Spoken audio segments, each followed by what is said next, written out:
Peter Pan, that's what they call me. Hey guys, welcome back to my channel. If you're new here, my name's Michelle. And I'm Josh. And we are a bunch of Americans that live here in the UK. We're only two, there's not a bunch of us. There is, we're a family of 5. But today there's only 2 of us. Today we're going to kind of talk to you about British homes versus American homes. We're going to do something a little funny at the beginning. Huh? The very first thing you noticed in the British home was what? That was different. How small they were. Oh yeah. That's the big, we could go on for hours about how small they are and price comparison. But first looks, when I roll up to the house, immediately the roof is different from me. What do we call it back in the States? It's like a terracotta. Like a terracotta back in the States? There's a lot of, due to the climate and the area, a lot of mold grows on top of the houses. So, moldy roofs threw me off. It's just heavily present, and this dude's allergic to it. So, I had a rough time. The terracotta roofs are... They last 100 years, so they're good roofs. It's just, the area is prevalent in mold. Yeah, that's definitely, I didn't even think about that. That is definitely something in America. We just get these shingle roofs, and to actually get a terracotta roof, you would probably have to have them build a house or request that, or if you're getting a new roof, add that. Which I think the other day we Googled it was about how much? It's twice the amount of a regular roof. So if you had I think it was like a 2,000 square foot house or whatever, and you had a roof over it, it was like $25,000. And I think the terracotta was anywhere from $35,000 to $45,000. So double the price. So go UK, you definitely have better roofs, but it is definitely, like he said, probably because of the rain here, the mold here, and these roofs can probably withstand that for longer periods of time. For me, the very first thing I noticed about the house, on top of the size, was the washing machine in my kitchen. Yeah, but that's not the first thing you roll up on, Bill. It's not, but it's the first thing that honestly stuck in my head that I thought was going to annoy me. The other thing that threw me off was the door handles. Y'all don't have doorknobs, y'all all have door handles, and I think y'all get taxed or something. Something was different, and they were telling us about it, and I haven't Googled it, but they were telling us that it costs more for doorknobs or something along those lines. I'm not sure how true that is, but literally 15 homes that we looked at, and then on the drive there, no doorknobs or anything. Screens on the front windows and everything, no, to keep the bugs out and stuff. We were told we would be taxed if we had that out there, which threw me off again. Yeah. Inside, I didn't notice that. The first thing that I rolled up on this house was definitely 100% the roof. Yeah. It threw me off. The front door threw me off a little bit, but it's just different culture. Yeah, and that's another thing. Okay, so when you go into the doorknobs, if you have a round doorknob in the States, you could probably buy that for $5, depending on how classy you want to be. But a standard, like little round one, $5, $10. The ones like the UK has in every single house and door, those are the high end. You're getting into the $20 or $30. So it's all higher end quality whenever they're doing that. And the screens, because the UK, we'll get into it, don't have ceiling fans for the summertime. Now, summer probably lasts what? Depending on the year, 1 to 2 months that you kind of need your ceiling fan. But you got to open your windows, and they have these little black bugs that just love to come in. So we didn't understand why you couldn't put screens up. And spiders. Yes. They migrate inside the house. And you don't see them during the winter months, but heaven forbid the summer months. They're not poisonous, but this dude don't like them things. And I had one on my chest one day while I was asleep, and it freaked me out because they're big. Some of them are very big. Oh, that one we found, it even scared me, and I'm not scared of spiders at all, but I mean, I'm not exaggerating. Now we're counting its legs and everything. It was massive. Stop. I'm not. And the thing was massive. And I remember Christian, he was really small then, but he was, mommy, mommy, mommy. And so I come and I'm like, oh yeah. And I was like, nope, dad, gonna need some help. Vacuum cleaner. Where's the vacuum cleaner? I was like, just kill it. Easiest way to get it is a vacuum. Suck that little sucker right back up. Oh no. I was scared that thing was gonna run though. I was like, just kill it fast. Door keys over here. Yep. They're not your typical door keys. They look like you just found a box of treasure. It's one of those old-timey looking keys. Some of them, I think a couple of ours were about yay long with the little... man, I'm going to have to Google that. That threw me off when I saw that bad boy. This is what one looks like. That was some of our keys, which threw me off. I was like, oh my gosh, that's a huge key. And I was like, ooh, I found a box of treasure. So So, and then carrying those in my pocket was ridiculous. You need one of those things on the side of your belt. Oh, something yeah. to strap on. Hook it on there or whatever, like the prison guards used to back in the day, Yeah. or all in the movies. I don't know how real that was either, but you know, movies show them. And then the dog always has them in their mouth on that huge key ring. Yeah, those keys were, at first I thought it was so cool until I had to carry it in my pocket and I was like, bump this. I think it's super cute. I mean, that little stuff when you come over into a different culture is just kind of fun. Now to my thing that was my first issue was that washing machine being inside of my kitchen once we make it into the home. I was kind of floored by that, and it's fine, you get over it, you do your laundry as you're cooking dinner. It's just not an American concept that we're used to. Usually in America you have what we call laundry rooms, utility rooms. It's off to the side, you have your washing machine and your dryer. So for it to be in the kitchen, and they're a lot smaller. So 5 of us trying to do laundry, I'm not lying guys, to do one load it took me all day. Yeah, usually we can throw in like about 8 shirts and 3 or 4 pants in our laundry room back in the States. Here you gotta put 2 shirts in, you better dry them bad boys or they'll smell. When I walked inside that house, the first thing I went looking for, because we got here in the summer, was the air conditioning. None. There ain't none, man. I was having a heart attack because this daddy sweats. Yeah. Don't like having pits and everything, or pit stains and stuff, and this dude right here can't handle it. So I like to be pampered when I'm not outside working or doing anything like that. I come home, I want to chillax, man. But you get in the house and it's like 80, I'm like, put me back outside where the wind is and stuff. Nighttime, super hot, and it's miserable to go to sleep. I dreaded the first couple months we were here. And that might just be because we're Americans and honestly we're spoiled to if it gets warm outside, because let's get real, there's certain states in America that's hitting 100, 105, 110 even. So I guess maybe we're a little more spoiled on, you automatically when you get hot you get to switch that AC on, because I think it's got a little bit better over the years we've lived here. Maybe not for him, he's looking at me like no way. No, I prefer my air conditioning, guys. I don't know, in the States though guys, he would put the air on 60 in our house. Not 60, 69. I can't handle that. I'm walking around, it's 100 degrees outside, it's 69 in our house, and I'm in a blanket doing this right here. No, she was in a onesie. We all have onesies. That we bought, everybody in the house had a onesie. We could walk around in and everything. And it's 100 degrees outside. Another thing is, in the wintertime, you ain't got a lot of heat that comes through that house. No. And then, oh my gosh, we had an all-electric house. No, wait, it's supposed to be better. It's supposed to be upgraded. Oh my God, it cost me so much money. I think the first month was like 400 pounds because I used electricity to heat the house. You can't. After that, we had candles like back in the old times, walking around with our flames. Literally, this is it. Don't move or just walk around. No lights. I told my family, I was like, cut them lights out. We ain't have that no more. You weren't not privileged. Because you can't afford to heat the house. No, well, we couldn't because we didn't understand everything. I got forewarned by all my coworkers and everything. Hey, this is a different concept. It's not like back in the States where we pay $160 for a whole month of electricity. Yeah, that first bill hit and I was freaking out. I was like, oh my gosh, I just did something real dumb. And then some of the other coworkers that came here with me, I mean, they had 1,600 pound bills. I can't even imagine. I about died when I first saw it, and I was like, and I was just getting used to things, and I was like, wait, pounds to dollars, wait, it just still don't make sense. This is super high. There's no way. And guys, when I tell you, it's not like we were running our heat on 80 or anything. We were trying to stay at the minimum of 70, 72 to heat a cold house. And in Great Britain, honestly, 9 months out of 12 is cold, so you're not getting that break. I was miserable that first 6 months, just probably first year, trying to understand how to stay warm. And another thing is the Wi-Fi is different over here. Oh my gosh. There's no such thing. I don't even know if we call them that If Wi-Fi. you live in an area that has fiber, you're good to go. Every single area we've lived at has not had fiber. And when we did have a possibility of having fiber, there is some local people that they call travelers and stuff. Yes. They kept digging up the copper. They would steal the copper and everything, so even if you had it, you didn't get it. No. So you're sitting there, especially 5 of us in the house. The game though. Everybody turn off their Wi-Fi. Is somebody using the Wi-Fi? I'm like, nobody's using it. It just don't work. We were getting 1.6 megabytes per second or something like that. And man, this dude's trying to game and it was not happening.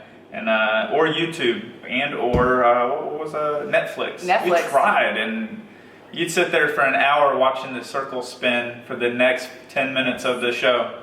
We learned to like movies and DVD players at that time. Yeah. Because we were paying for the Netflix, and literally that's what you watch is the circle till you give up, and then you just turn it off and you're done. God, it was very painful and everything, but we learned very fast. You pick up on things. It took us about a year when I say fast, and then we started learning the economy and everything, that the shoulds, the do's and don'ts of the whole area, and it was.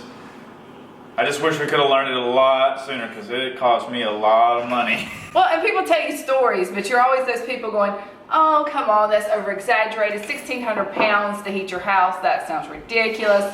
I'm hard-headed, he's hard-headed, so yeah, it made believers out of us. When that happened, I was done. I was like, no more lights on, no more electricity.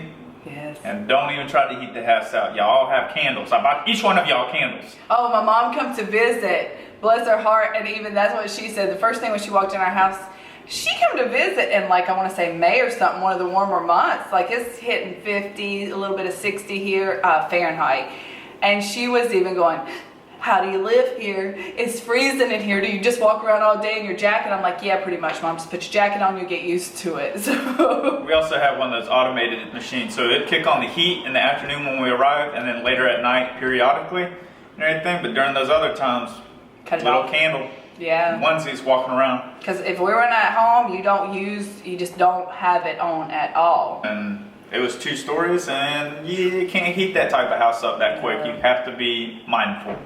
Yes. So literally that cost me a house payment and some more change. Of learning. Yeah, off of electricity. Let's go back to the dryer. We did have a dryer. We had a dryer, and that thing I'm not joking. Was it a condensed dryer or whatever? It just sucks out the water. It doesn't heat the clothes up really. It just sucks it out, and then you have this large milk jug full of water. And you have to take it out of your dryer and you empty it into the sink or wherever you decide to empty it. And in America, they filter out of the homes. So it lets all this hot air and stuff blow out of your home. In the UK, it just doesn't. That's why I know a lot of people hang dry their clothes in the UK, and it makes sense why they do that when it's not raining. And y'all's dryer, it says an hour and 30 on that mug. No. It's like 4 hours. It's just, yeah. The dryer says an hour and 30. 5 hours later, I'm still watching that thing spin, and it still says it's got 6 minutes to go.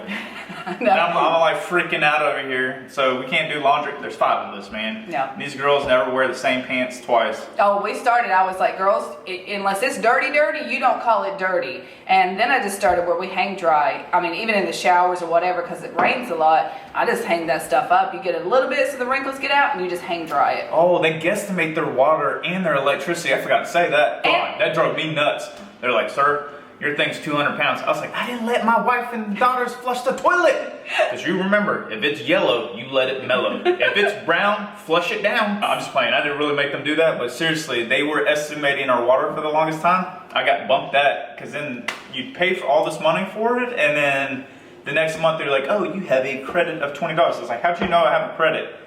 Can I see the breakdown? And they're like, sir, we can't show you the breakdown. We can send you a list. I was like, can I just pay exactly what I need to each month? They're like, you'd have to call in each one of your things. So I literally go out to the water meter, read the meter off to the water company, and pay for it that month. Yes, it's off of a guesstimate for your household and what you pay. And I had to go out there, and so most Americans' homes have the water meter attached to the outside of your home. Andrew, a little water man, he comes and reads your little number, he takes it back to the water place, he gives you your bill. Well, here I was going outside in the ground with a key or a screwdriver to pop it up. We took one of our kitchen knives and I popped the top off, flip open this little white hatch, and then say the water numbers. There's like 3 or 4 numbers I had to read off to them, and then they would say, well, your cost is this for the month. Yeah. That drove me nuts. I had to do that for the power bill too. I had to go outside. They have these little white doors on the outside, and you just have your little key and you open it up and you read the numbers to the power company to give your power bill. So just things like, just little things like that, because we're so accustomed to America that somebody does that for you, generates your bill. So even me remembering at first that, okay, yes, wait, I didn't call in a water bill. Wait, I didn't call in a power bill. Yeah. The next thing let's touch base on. There's a few things going through my head. We'll just randomly say, because I'm sitting here looking at my kitchen, and it makes me think of a garbage disposal. So most of you know what that is. You put your food on one side, it kind of eats it up as it goes. When my daughter's boyfriend, I started learning that, I thought maybe it was just our house that didn't have it, but he had said nowhere in the UK it's not standard for a home to have that. And most American sinks now, if it's built, they have the garbage disposal. Now, guys, that's not a really important thing. I'm just trying to think of everything to kind of break it down for you. It's ceiling fans. The UK does not have ceiling fans. Most American homes have them definitely in a bedroom. Most common usually in our living room spaces. But I've been into a lot of British homes and none of them had ceiling fans. They're only 2 years old when it was built, or when we came in. I think we might have paid $130,000 back in the States for. Yeah. When I looked it up on, what was my app that I used here? I don't remember. And I looked up the sell rate. This thing that we pay $130,000 for was 500,000 pounds. That's like $700,000 if you went to what spend on No, it's exchange actually rate. more than that, Yeah. because when we got here it was $1.67, Which was for killer too. 1 pound. Oh. So what we take my family out to McDonald's for, $20 meal for all 5 or whatever, we paid for all the Big Mac meals. When we got over here and went to McDonald's one day, it cost me $60. When we first came in was astronomical. And they took all my preservatives away out of that meat too, so I wasn't even getting the full badness of the dang product. The next thing was our appliances. Yeah, guys, if you follow us on Instagram, Traveling Family of 5, I have an Instagram that's mine and then a family one. And I actually have a picture of him, which I love. He's making toast in our living room because at that time, when you're coming over here and there's so much money coming out, you're learning pound to dollar, the last thing on your mind is going out to buy a new $40 toaster. So we were using our American one with it. Because when y'all get married, women cost money, guys. So I gotta Especially go there's three. I gotta There's go three the in our cheapest route possible. So I'll be in the living room cooking up toast. This converter weighed, for him it didn't weigh anything, but it was heavy and I got tired of lugging that thing around. And we were plugging the TV into it, we were doing this or whatever. It happened to be in the living room. He's like, I'm just gonna bring the toaster in here and put the American outlet in so I can convert it down. But that's the struggles when you first move, guys. Living room turned into a picnic area with all the bread and everything that I was cooking in there. Bear Grylls would be proud.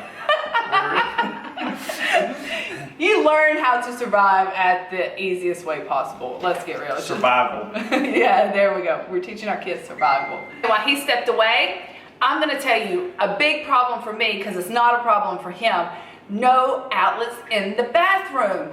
British homes do not have outlets there. Every American home, we have our outlets in our bathroom for our hairdryer, our curling irons, and that is just not something you will get in a UK home. And I was taking drop cords, extension cords, plugging them into the hallway to be able to plug my hairdryer in to see a mirror inside the bathroom. It got super complicated. There's 3 girls in this house. So us all trying to do that between curling our hair, oh, it's just very inconvenient. Right outside the bathroom, you get it.